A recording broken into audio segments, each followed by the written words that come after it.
देखिए ये जनपद मुजफ्फरनगर में थाना कोतवाली और सीओ सिटी थाना प्रभारी और क्या कहते हैं जनपद मुजफ्फरनगर की पुलिस के द्वारा एक बहुत बड़े गिरोह का आज गिरफ्तारी करी गई है। और इसमें अभी हमने 3 लोग गिरफ्तार किए हैं, जिनसे 131 से अधिक हमने असले बरामद किए हैं अवैध, जिसमें असले हैं, तमंचे हैं, जिसमें पौनियाँ हैं, जिसमें राइफ़ल्स हैं, मस्कट्स हैं और उसके अलावा कारतूस हैं। और जितना भी आपका सामान होता है फैक्ट्री को बनाने के लिए, जो औज़ार होते हैं, जो इनके छेनी, हथौड़ा, उसके अलावा मशीन्स, उसके अलावा अन्य छोटे मोटे औज़ार, वो सारी चीज़ें इनसे बरामद करी गई हैं। और ये अभी तक का, जैसा कि मैं बता सकता हूँ आपको, कि पिछले 1 सवा महीने में जब से मॉडल कोड ऑफ कंडक्ट लगा और उससे पहले भी मुजफ्फरनगर पुलिस लगातार कार्रवाई कर रही है ताकि अवैध असले किसी भी प्रकार से चुनाव में न यूज़ किए जा सकें। हम लोग 10 फैक्ट्रियों में 154 असले पकड़ चुके हैं। लेकिन जैसा कि आप समझेंगे कि ये एक अकेला ही ऐसा गिरोह है जिसके पास से 131 से अधिक असले हमने बरामद किए हैं, तो इनका स्केल आप समझ सकते हैं। और क्योंकि अभी उत्तराखंड में भी सेकंड फेज़ में चुनाव है और वेस्टर्न यूपी में फर्स्ट और सेकंड फेज़ में चुनाव है, तो उन सबको देखते हुए ये बड़ी तादाद में इस काम को करने का प्रयास कर रहे थे ताकि इनकी सप्लाई जो है वो इन सभी जगहों पे यूज़ हो सके।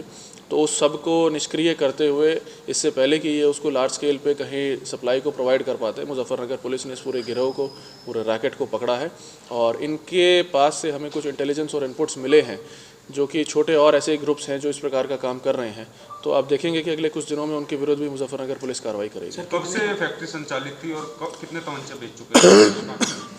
देखिए, इनका जो पुराना रिकॉर्ड है, जो जो इन्होंने सप्लाई किया है, वो सारी चीज़ें हमारे इन्वेस्टिगेशन के अधीन हैं। वो सारी चीज़ें हम आपको विद ड्यू टाइम डिस्क्लोज़ करेंगे जब हम उन पे कार्रवाई कर लेंगे।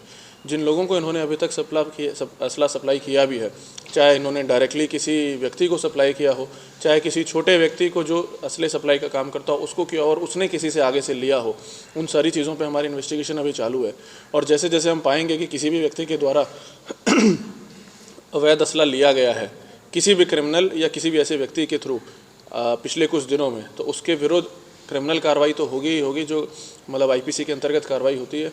हम उसको इस एंगल से भी वेरीफाई करेंगे कि वो चुनाव से रिलेटेड तो नहीं है व्यक्ति किसी प्रकार से, और अगर है तो संबंधित जहाँ से भी वो जुड़ा हुआ है उन सभी लोगों के खिलाफ इसमें हम प्रॉपर लीगल कानूनी कार्रवाई करेंगे। सर, कितने आरोपी पकड़े गए, क्या आपराधिक इतिहास?